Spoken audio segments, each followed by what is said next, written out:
তাহাজ্জুদ যারা পড়ে তাদেরকে আল্লাহ তাআলা মুস্তাজাবুদ দাওয়াত বানিয়ে দেন। তাহাজ্জুদ পড়লে কলিজায় শক্তি বাড়ায় দেন। তাহাজ্জুদ পড়লে তার শক্তি বেড়ে যায়, তার স্মরণ শক্তি বেড়ে যায়। তাহাজ্জুদের মাধ্যমে বান্দা যে কোনো স্থানের মধ্যে তার অবস্থান তৈরি করতে পারে। তাহাজ্জুদ আদায় করলে সে নেতৃত্ব দেওয়ার ক্ষমতা আল্লাহ তাআলা তারে দান করে। এত ফজিলত তাহাজ্জুদের।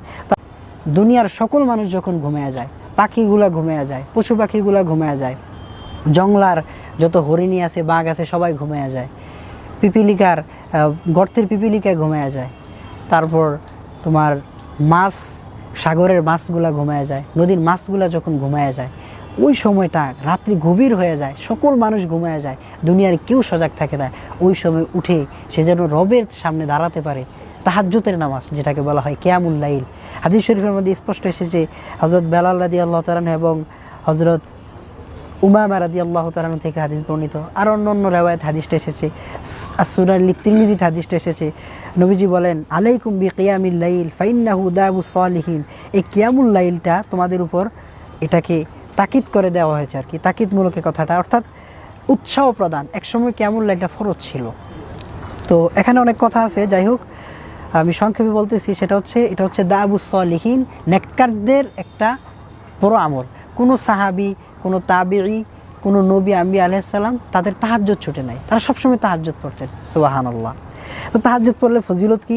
এখানে কিছু ফজিলতের কথা হাদিস শরীফের মধ্যে বলা হয়েছে।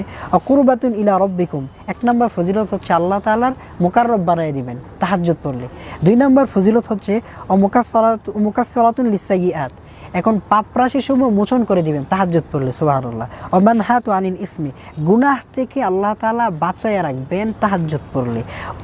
মা তরাদাতুন লিদ্দাই আনিল জিসমি, আরেকটা হচ্ছে তাকে আল্লাহ তাআলা রোগ দমনকারী যোগ্যতা দান করবেন। সুবহানাল্লাহ। তাহাজ্জুদ পড়লে রোগ থেকে দমন করে দিবেন তাকে। তো তাহাজ্জুদ যারা পড়ে তাদেরকে আল্লাহ তাআলা মুস্তাজাবুদ দাওয়াত বানিয়ে দেন। তাহাজ্জুদ পড়লে কলিজায় শক্তি বাড়ায় দেন। তাহাজ্জুদ পড়লে তার শক্তি বেড়ে যায়, তার স্মরণ শক্তি বেড়ে যায়। তাহাজ্জুদের মাধ্যমে বান্দা যে কোনো স্থানের মধ্যে তার অবস্থান তৈরি করতে পারে। তাহাজ্জুদ আদায় করলে সে নেতৃত্ব দেওয়ার ক্ষমতা আল্লাহ তাআলা তারে দান করে। এত ফজিলত তাহাজ্জুদের।